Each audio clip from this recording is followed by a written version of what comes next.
After a 16-plus-hour day of rucking, the last thing Mangudai competitors expect is to jump into a giant pool of mud. But that's exactly what they do. Yeah, we knew that was coming. The objective is to earn the trust of the local villagers. To do that, you have to fight in their ancient fighting technique, which is the mud pit. In the water! Contestants enter the cold water, and the fight begins. Oh man, it's you against them, man. You know, you got your allies and you got your enemies, and it's your goal to take them out. No matter you know, whatever. You grab a foot, a toe, whatever you can get your hands on. You try to drape it over those sandbags, and you try to achieve victory over your enemy. Although the competitors are tired and muddy, their spirits remain high after the pit.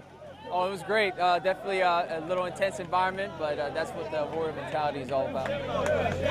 Senior Airmen Rebecca Long, South Korea.